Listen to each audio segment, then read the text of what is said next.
Yes, I did put on this Yeezy Gap hoodie specifically for this video.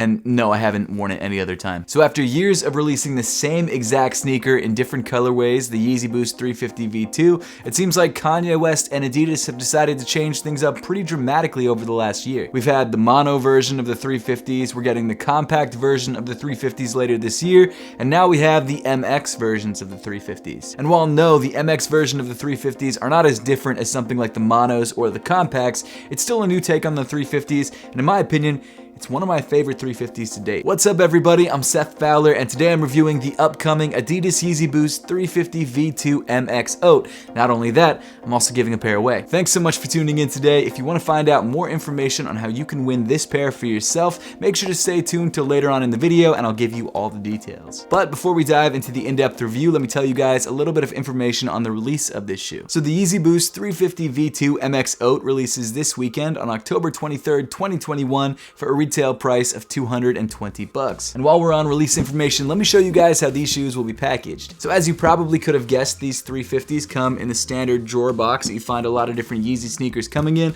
It comes in the natural cardboard finish with 350 and Boost printed on the sides. It doesn't look like these shoes come with a separate set of laces, which I guess makes sense because they don't have infinity laces and have standard laces, and you usually don't get two sets of laces with Yeezys unless you've got the infinity lacing system or they come with like a crazy colored set of laces. And then rounding off the box, you've got the size tag on the back, which as you guys can see, I got my pair from GOAT, and that's why there's this giant GOAT sticker on the side. Also, if you guys want to grab a pair for yourself from GOAT, maybe an early pair, or check the resale prices, I've left an affiliate link to GOAT in the description below. As you can see, I went for a size 9.5 for my pair, and then also the official colorway of this shoe is MX Oat, MX Oat, MX Oat. They don't really list out colors on Yeezy sneaker tags anymore, they just kind of repeat the name of the sneaker, which is weird, but whatever. But getting back to the sneaker itself, here it is, the YEEZY Boost 350 V2 MX Oat. So as you probably know, this is the first pair of YEEZY Boost 350 V2s to feature this brand new MX primeknit pattern. Now from what I've heard, MX stands for mixed, which makes a lot of sense because the upper of the shoe looks like it's been marbled. It looks like something you do in like grade school art class where you get like a bin of water and then you put paint in the top and then kind of dip something into it, or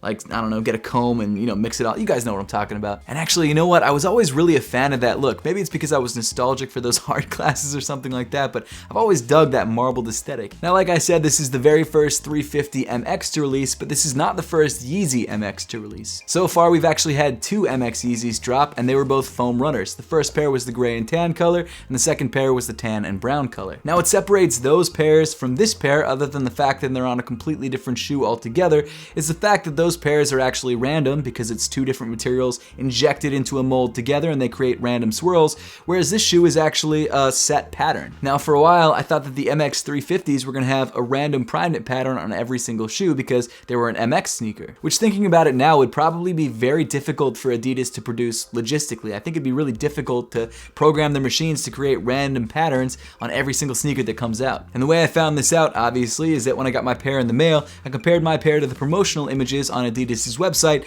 and the shoe is exactly the same. So while the 350 MX Oats are designed to look like they have a randomized pattern on the upper, they obviously don't, and I'm totally fine with that because I feel like they were able to optimize the color placement and make the shoe look the best that it possibly could. Now to be fair, I've never seen any other pairs other than the pair that I have and the pairs that are on Adidas's website, so it's possible that maybe different sizes have a different pattern or something like that, but this is a size 9.5. I'm pretty sure Adidas used a size 9 on their website because that's a sample size, so I would assume that every pair has the exact same pattern on it. Tangent aside, I think that the upper of this shoe looks incredible. I actually love the way that this looks. Like I said, it could be because I'm nostalgic for that sort of weird paint project I used to do when I was like 8 years old, but I think it looks incredible. And apparently this is not the only 350 MX colorway that's going to be releasing. Apparently there's some blue colorway that's dropping later this year, which is kind of cool. But in this review, let's specifically talk about this colorway, the Oat colorway. And starting things off on the toe of the sneaker, let's start with the base color of the primeknit. So the base color of the shoe, or the primary color of the shoe, seems to be a light tan or off-white color. Woven in with the tan primeknit, you've also got a yellow primeknit and a red primeknit, which kind of create the illusion of flames, which I think looks awesome. In addition to the tan, yellow, and red, you've actually also got some really bright hits of blue. And what's interesting about these blue hits is that they're not actually made up of primeknit, they're made of the same sort of mesh material that you find on the side stripe of the shoe. And because of that, these blue accents are glossy and add this nice little shine to whichever parts of the shoe that they're present on, meaning that this shoe has some very cool visual layers to it. I don't think the shoe would be as interesting if the blue was just a primeknit. I think the fact that they made it a shiny plastic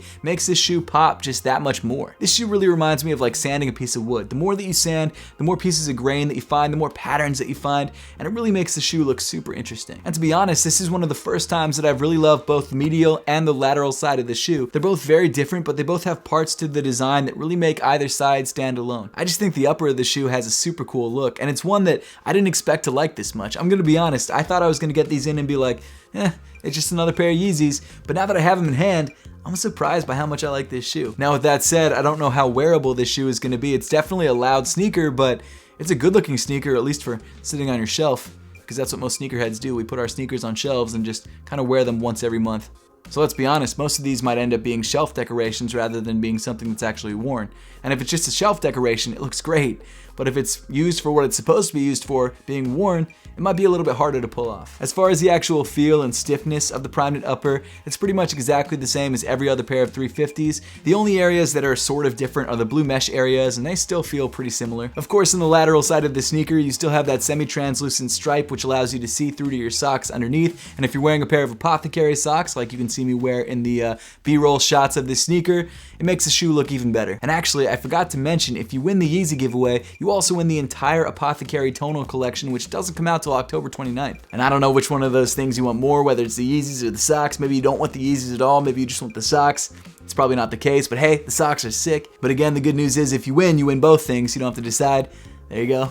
Moving up in the shoe, you've got that seam running down the center of the shoe as you're probably used to by now on pairs of 350 V2s. The only difference on this pair is that it seems like, oh man, that was rough. It seems like that they've covered up the stitching detail on this shoe, which makes sense because the shoe is already pretty crazy as it is. Then weaving through the upper of the shoe, you've got your laces, which look like standard rope laces. However, unlike standard rope laces, they actually seem to have this sort of semi-translucent plastic sheath over top of them, like the mono 350s did. I'm not sure why they decided to do that on this pair. I kind of hate these laces because they don't have a lot of friction, so when you tie them, they don't stay together that well. They slide out all the time. Kind of pisses me off, but it is what it is. I'm not sure why they didn't go with the infinity lacing system on this shoe. They've been doing that on a lot of the newer pairs of 350 V2s. Not sure why they didn't do it on this pair. It seems like it's the best way to go because you just pull the laces and they tighten. You can't switch out the laces, but it just looks better in my opinion, so I don't know.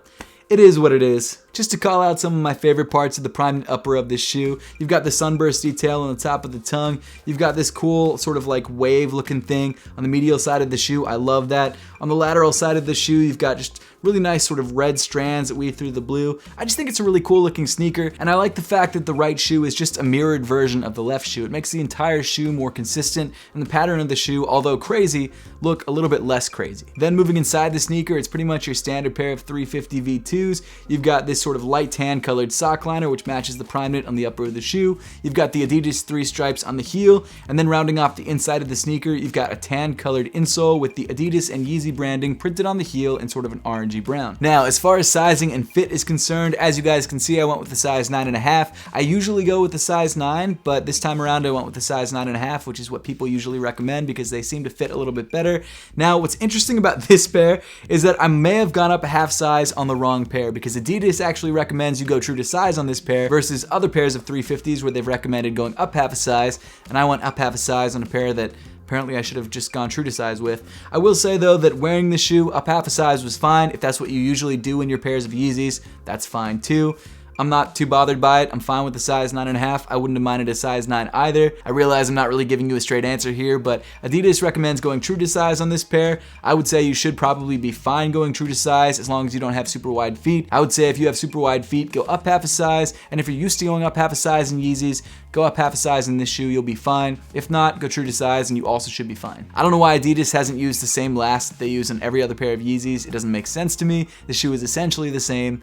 Why do they keep messing up the sizing? But it is what it is. Again, just stop. Just make it one size and stick with it. Continuing back in the shoe towards the heel, you've got this semi-translucent pull tab, which is basically the same exact pull tab that you had in the YEEZY 350 V2 monos. It's clear, it's made of plastic instead of a knit. Then moving down on the sneaker, you've got that signature ribbed YEEZY midsole that comes in a semi-translucent tan color, and inside this rubber casing, you've got a full-length Boost midsole. And then finally rounding off the sneaker, on the bottom of the shoe, you've got more of that tan rubber and your cut-throughs to the Boost. So I'm gonna do something a little bit different in this review than I usually do and give this shoe an arbitrary Seth rating. That's the new rating system that I'm coming up with right now here on the spot. And after thoroughly reviewing this pair of YEEZY Boost 350 V2 MX Oats, trying it on, feeling it, feels great, looks great, I'm gonna give this shoe an arbitrary rating of nice.